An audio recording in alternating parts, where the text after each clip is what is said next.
है ना, ये आपकी बीपीटी है।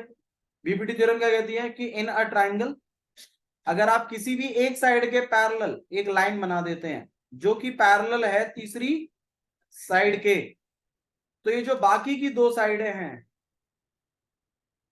ये बराबर रेशो में बढ़ जाती।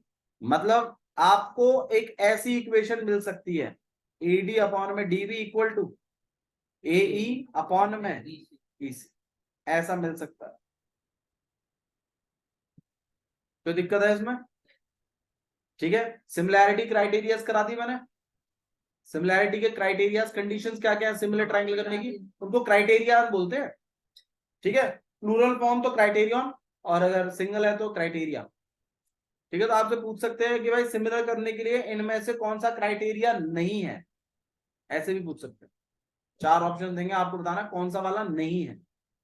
तो बताइए कौन सा नहीं है, S S S, S S, A या फिर ए कौन सा है, ए एस, ये वाला नहीं है।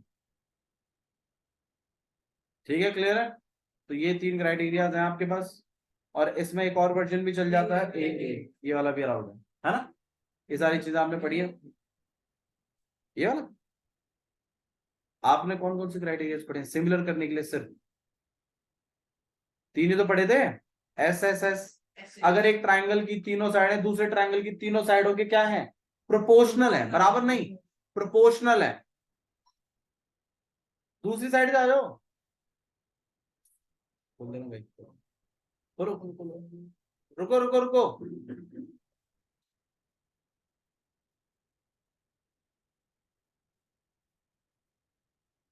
जी तो एस एस एस दूसरा है आपके पास, S A S. S A S क्या है भाई, क्या हिसाब किताब है? एक ट्राइंगल की 2 साइड है, दूसरे ट्राइंगल की दूसरी साइड के प्रोपोर्शनल होनी चाहिए, और उन दोनों साइडों के बीच का जो एंगल है वो भी दूसरे वाले ट्राइंगल के 2 साइडों के बीच वाले एंगल के इक्वल होना चाहिए। यही है ना कंडीशन? तो नेक्स्ट आपके पास एस ए एस। तीसरा क्या है, ए या फिर ए। ये क्या प्रॉपर्टी है भाई, एक ट्राइंगल के तीनों एंगल दूसरे ट्राइंगल के तीनों एंगलों के इक्वल होने चाहिए। एंगल्स इक्वल होते हैं, एंगल्स प्रोपोर्शनल नहीं होते, साइड्स प्रोपोर्शनल होती है। समझ में आया? क्लियर है? अब बत्रा जी ठीक है, ओके। तो बीबीटी पे आते हैं। एक ट्राइंगल की अगर किसी भी एक साइड के पैरेलल अगर आप कोई लाइन बनाते हो तो वो लाइन बाकी की 2 साइडों को बराबर रेशो में बांट देंगे। इसका मतलब एडी अपॉन में डीबी इक्वल होगा ए अपॉन ईसी। अब एक छोटा सा कंसेप्ट वो ये है कि अगर आपको किसी क्वेश्चन में साइडें प्रोपोर्शनल करने को आया, मतलब किसी में टू प्रूफ आया ऐसा कि साइडें क्या कर दो, प्रोपोर्शनल कर दो, तो आपको सीखना है कि कैसे प्रोपोर्शनल मिलता है। आप बीपीटी कर दीजिए उसमें, और क्या मिल जाएगा साइडों का, प्रोपोर्शनल। लेकिन वो प्रोपोर्शनल कैसा होगा उस पर गौर करिए। वो प्रोपोर्शनल कुछ ऐसा होगा कि जैसे मान लीजिए ट्राइंगल है और यहाँ पर एक ऐसा हो गया, तो वो जो प्रोपोर्शनल होगा वो कुछ ऐसा होगा, ये अपॉन में ये नीचे वाला, और इक्वल टू में ये वाली साइड, और अपॉन में ये वाली साइड। सही है ना? मतलब अगर कहीं किसी टू प्रूफ में आपको ऐसा शो करने के लिए आया है कि ए डी अपॉन में डी सी इक्वल करा दीजिए किसके, ए बी अपॉन में बी ई के, तो इसको थोड़ा सा समझो। मतलब जो भी टू प्रूफ होते हैं ना, आपको कंसेप्ट बता रहा हूं कैसे करते हैं, उसको एक बार डायग्राम में जरूर बनाएं कि वो है कहां कहां। वो जहां भी है उसके हिसाब से डिसाइड होता है कि क्या करना है। आपका किया हुआ क्वेश्चन एग्जाम में आ गया तो बहुत बढ़िया है, लेकिन अगर नहीं आया तो क्या, तो फिर आपको वो जो टू प्रूफ है ना उसको डायग्राम में बनाओ। उसको डायग्राम में एक बार पेंसिल से टिक करो कहां पर है वो, और फिर उसके हिसाब से स्ट्रेटेजी बनाओ। मैं ये कह रहा हूं अगर कभी भी साइडें ऐसे प्रोपोर्शनल आती हैं, एक ऊपर की एक उसके नीचे वाली, एक इधर वाली और एक इसके नीचे वाली, तो ये चीज ज्यादातर किससे हो जाती है, बीपीटी से। लेकिन बीपीटी लगाने के लिए क्या कंडीशन चाहिए, एक साइड के पैरेलल तो हो।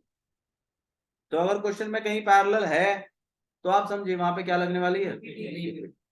अच्छा, इसी तरीके से कन्वर्स ऑफ बीपीटी भी होता है। कन्वर्स ऑफ बीपीटी क्या कहेगा, बिल्कुल सही बात है। अगर किसी ट्राइंगल में रेशियोज इक्वल है, फॉर एग्जाम्पल जैसे मान लीजिए ये ट्राइंगल, और अगर आपको ऐसा मिल जाए कहीं क्वेश्चन में कहीं गिवन हो, और अगर ऐसा मिल जाए कि जी ए बी अपॉन में बी सी इक्वल है किसके, ए ई अपॉन में ई डी के, अगर ऐसा कहीं गिवन हो जाए, इफ दिस इज हैपनिंग, तो आप कह सकते हो कि बीई जो है वो पैरेलल है किसके, सी डी। नहीं है, ठीक है। तो this is converse of BPT. इससे एक थ्योरम और भी है जो 9th क्लास की है, मिडिल नहीं, mid point theorem. Mid point theorem है जो कि 9th क्लास की है, उसका इस बीपीटी से मतलब काफी मिलती जुलती है वो थ्योरम, और उसका यूज होगा भरपूर, ठीक है। क्योंकि स्टैंडर्ड ले जाएंगे मामला तो 9th क्लास के मैथ्स को जरूर इंट्रोड्यूस कराएंगे वो।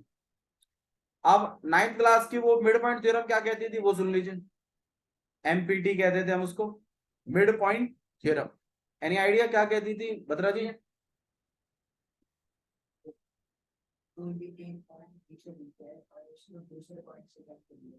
हाँ जी, ये मतलब मिड पॉइंट है। हाँ जी, ये भी मिड पॉइंट है भाई। अगर डी मिड पॉइंट है किसका, ए बी का, और ई मिड पॉइंट है ए सी का, तो क्या होता है, तो ये जो अगर मैं इन दोनों के मिड पॉइंटों को ज्वाइन कर दूं, मतलब if we join mid point of two sides of a triangle, then that line will be parallel to third side and half of it. मतलब if D and E are midpoints, then जो DE है वो parallel होगी किसके, BC के, और DE जो है वो हाफ होगा किसके, सही है। ये कौन सी थ्योरम है, मिड पॉइंट थ्योरम। इसको यूज करने के लिए आपको दोनों साइडों को क्या चाहिए, मिड पॉइंट, और उनके मिड पॉइंटों को जब ज्वाइन कर, अच्छा मिड पॉइंट है तो मुझे एक बात बताओ, इन दोनों के बीच में रेशियो क्या होगा, बताया था मैंने, जब मिड पॉइंट होता है तो रेशियो क्या चलता है, 1:1। तो बात सही भी है भाई, ये रेशियो 1:1 है, तो पल्ला वाला भी क्या होगा 1:1, अगर लाइनें कैसी हैं, पैरेलल। सही है ना। अब देखो लाइनें कैसी हैं, पैरेलल है ना, तो ये रेशियोज कैसे होने चाहिए, इक्वल होने चाहिए। तो मामला सही है, मिड पॉइंट थ्योरम का भी गलत थोड़ी है। कन्वर्स तो बिल्कुल है, लाइन पैरेलल है तो आ गया मामला। तो अगर ये वाला मिड पॉइंट है तो पल्ला वाला भी क्या होता है, मिड पॉइंट होता है। बीपीटी भी तो यही कहती है, अगर लाइन पैरेलल है तो जिस रेशो में इधर वाली साइड बट रही है उसी रेशो में दूसरी वाली साइड भी बटेगी। कन्वर्स ऑफ मिड पॉइंट क्या कहता है, देखो समझो यहाँ पे कुछ थ्योरम्स हैं, ठीक है। कन्वर्स ऑफ, जो कन्वर्स की जरूरत नहीं पड़ेगी मेरे ख्याल से, मिड पॉइंट से काम चल जाएगा, मिड पॉइंट तक आपका डेप्थ होगा उसमें, ठीक है। ओके, बाकी कन्वर्स ऑफ बीपीटी बता दिया ना मैंने, कि अगर रेशियोज इक्वल हैं तो लाइनें कैसी होती हैं, पैरेलल हो जाते हैं। ये कौन कहता है, कन्वर्स ऑफ बीपीटी, ठीक है। आइए, हाँ जी, बीपीटी का फुल फॉर्म है basic proportionality theorem, Thales theorem उसका दूसरा नाम, ठीक है। कन्वर्स ऑफ बीपीटी का प्रूफ आपको करा दिया जाएगा, नहीं करवा दिया जाएगा। एक्सरसाइज 6.1 निकाल लीजिए, मेरे ख्याल से आप क्वेश्चंस हैं जो आप कर सकते हैं, काफी इन्फो दे दिया है आपको। देखिए एक्सरसाइज 6.1, पहला क्वेश्चन क्या लगा हुआ, आप अब मेरे ख्याल से 6.2 नहीं 6.3 पूरा कंसेप्ट करा दिया, बेसिक इंट्रो पूरे चैप्टर का। इसके अलावा आपके इस चैप्टर में कुछ नहीं है। 6.3 आपकी लास्ट एक्सरसाइज है, उसके आगे की एक्सरसाइजेस कट चुकी हैं, that is out of syllabus. 6.4, 6.5 और 6.6 भी, ठीक है। 6.3 तक करना है आपको। कंटिन्यू करें, ओके। 6.1 देखिए, पहला क्वेश्चन क्या लगा हुआ है, फिल इन द ब्लैंक्स है। तो आइए देखिए, सबसे पहला क्वेश्चन बोला है सारे के सारे सर्कल्स क्या होते हैं, कॉन्ग्रुएंट होते हैं या सिमिलर होते हैं। क्यों भाई, कॉन्ग्रुएंट क्यों नहीं होते हैं भाई? सारे के सारे सर्कल, देखो छोटा बड़ा हो सकता है मामला, लेकिन आकार नहीं बदलता है, ठीक है। मतलब बनावट नहीं बदलती, आपका जो साइज है वो चेंज हो जाता है। तो कॉन्ग्रुएंट तो हो ही नहीं सकता, सिमिलर हो सकता। आ गया होगा समझ में? हाँ, अगर दोनों की रेडियस सेम कर दे तो कॉन्ग्रुएंट हो जाता। नहीं आया, आएगा ना? हाँ जी बोलो। पैरेलल, और वो लाइंस पैरेलल होती है, सर्कमफ्रेंस पैरेलल नहीं। वो कभी भी इंटरसेक्ट नहीं करेगा, उसको आप कॉन्सेंट्रिक सर्कल्स कह सकते हैं, अगर आप उसके अंदर वैसा ही वाला जो बनाने की कोशिश करो, अगर ऐसी की बात करो, इनको कॉन्सेंट्रिक सर्कल्स कह सकते हो। बट आप ये बोलो नहीं ये वाली लाइन, ये वाली लाइन, क्योंकि लाइन नहीं है ना, ये कर्व है, ठीक है। तो पैरेलल कर्व्स तो देखना पड़ेगा क्या कहते हैं, मुझे पता नहीं पैरेलल कर्व्स को क्या कहते हैं, बट हाँ लाइंस को तो पैरेलल लाइंस पे, ठीक है। बाकी मैं देख लूंगा इसको, कोई दिक्कत नहीं। ओके, क्लियर हो गया। तो दो सर्कल्स है अगर आपके पास, सो दे आर सिमिलर, ठीक है। बट अगर वो आपसे ऐसे कहता two circles with same radius are similar और कॉन्ग्रुएंट, वैसे तो दोनों ही है, बट ज्यादा कौन सा है, कॉन्ग्रुएंट। 100% मतलब कॉन्ग्रुएंट ही, ठीक है। ओके, क्वेश्चन नंबर सेकंड देखिए क्या लिखा है, सारे के सारे स्क्वायर्स सिमिलर है। बिल्कुल सही बात है, ये देखो ये और बड़ा हो सकता है मामला, लेकिन अगर वो ये बोलते all squares with same sides, तो दे आर कॉन्ग्रुएंट, ठीक है। ओके, नेक्स्ट थर्ड वाला, all dash triangles are similar isosceles. मेरा क्वेश्चन है आइसोसेलेसिस क्यों नहीं,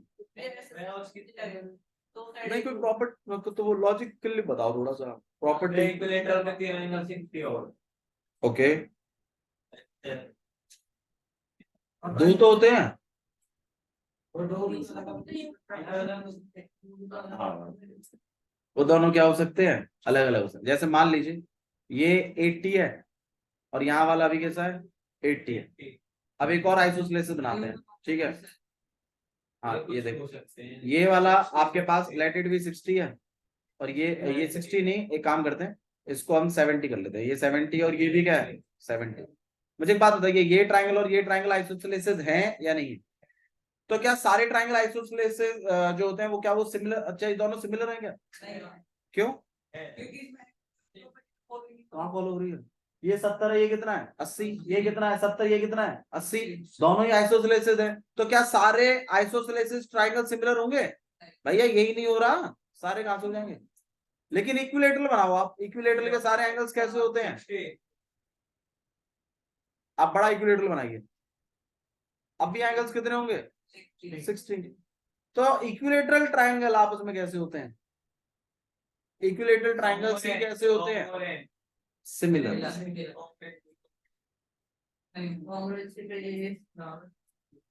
ये रहा दो दो दो, यहाँ पे 60, ये 60 और ये 60, और एक बड़ा है,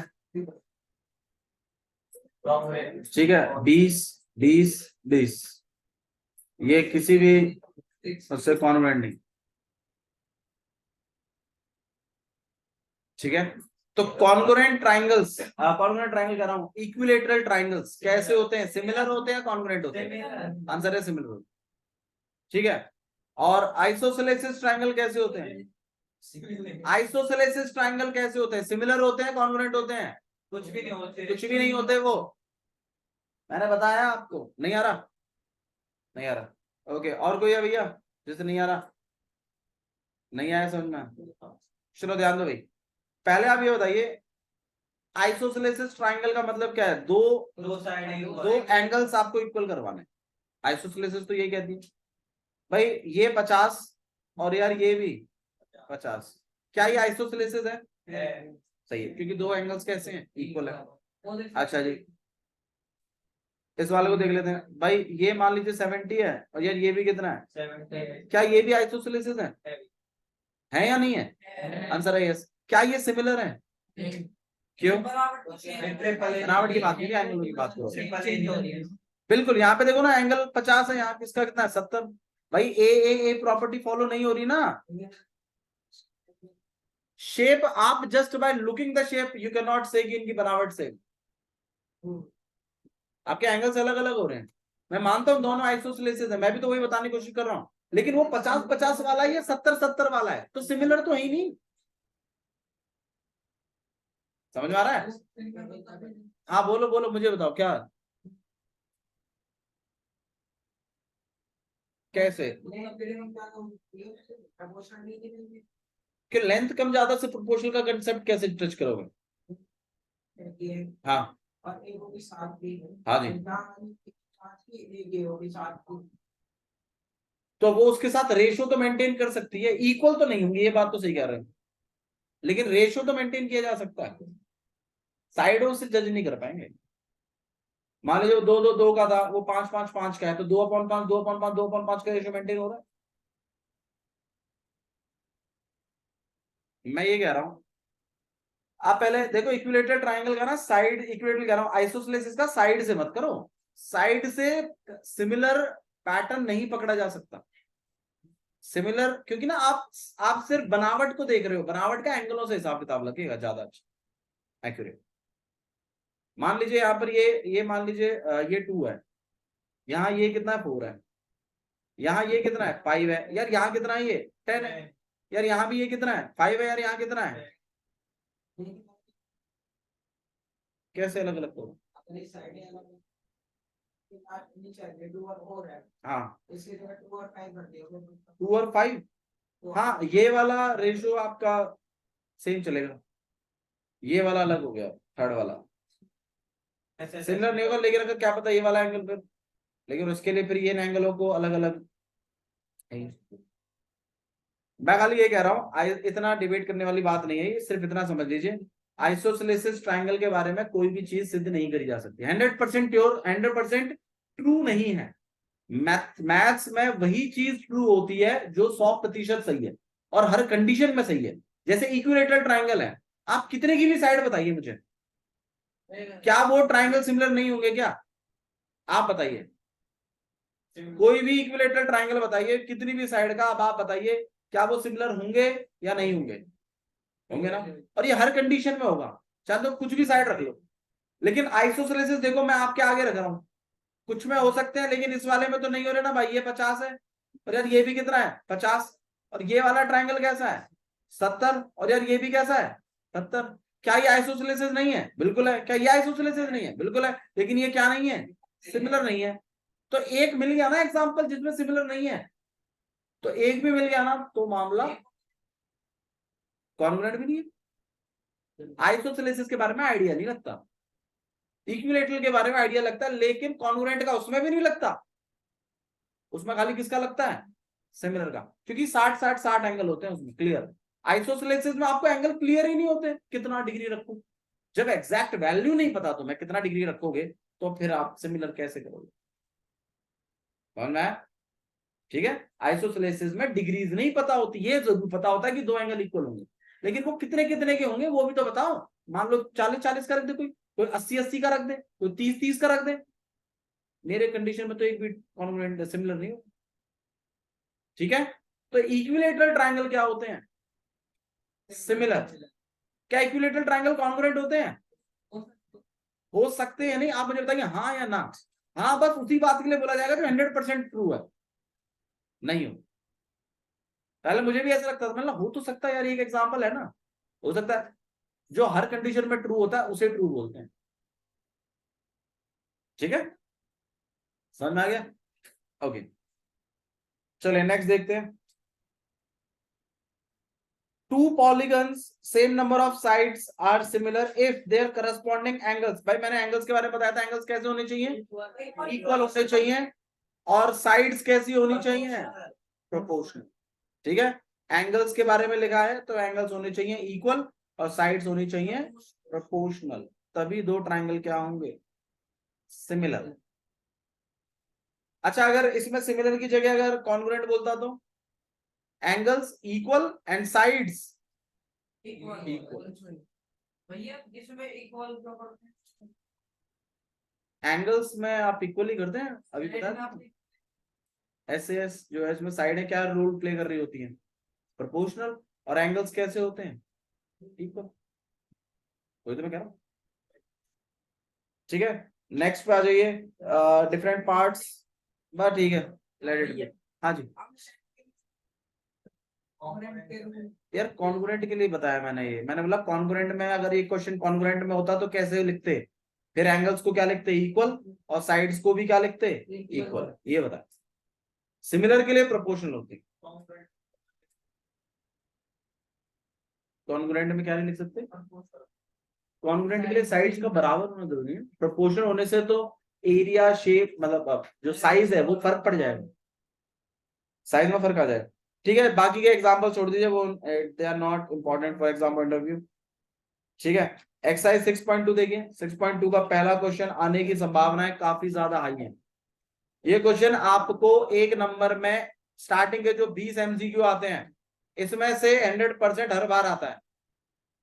ऐसा ही कुछ आपको एक ऐसा ट्रायंगल दे देगा, ऐसा कुछ यहाँ पर अरे मैं तो ऐसा बिल्कुल नहीं, हाँ देखिए ना किस तरीके से, यहाँ पर ये ए है, यहाँ बी है, ये सी है, ये बीचों बीच क्या है आपके पास, डी और ई निकल गया, ये वाला क्या है, डी, और ये क्या है, ई, और आपको बोला गया ये वाली लाइन इस वाली लाइन के क्या है, पैरेलल है, ऐसा दिया हुआ है, लिखा हुआ है कि डी ई पैरेलल है किसके, बी सी के, फाइंड करिए,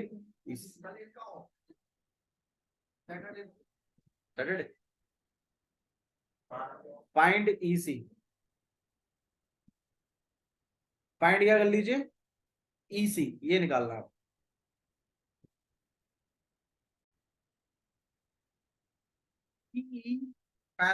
के, और फाइंड करना है आपको क्या, ईसी। भाई जब ये वाली लाइन इस वाली लाइन के पैरेलल होगी, अच्छा इसमें काफी कुछ दिया हुआ है, ये वाली जो है ये लेंथ है 1.5, ये वाली लेंथ जो है ये 3, ये वाली लेंथ है 1, और ये वाली है, देखो मैंने आपको डायरेक्ट भी बताई है, 1.5 का क्या बन गया 3, 1 का क्या बनेगा,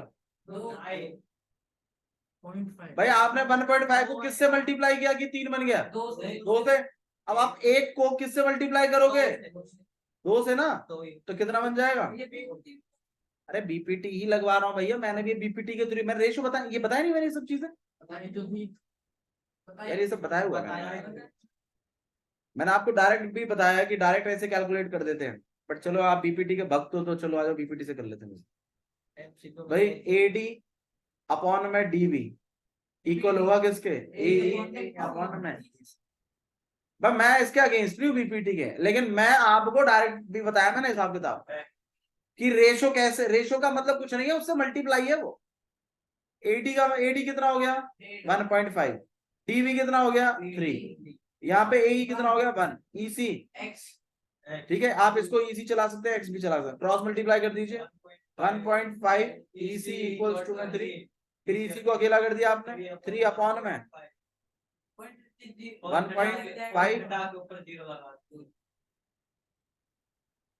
3 से कट करेंगे यहाँ 5 से कट करेंगे यहाँ पे 2 सेंटीमीटर, ठीक है, और सॉरी 2 ही रहेगा, तो कितना आएगा इसका 2 सेंटीमीटर, तो इसलिए आपका जो ईसी है वो कितना है आपके पास 2 सेंटीमीटर, बोलिए, ठीक है, क्लियर है, ओके।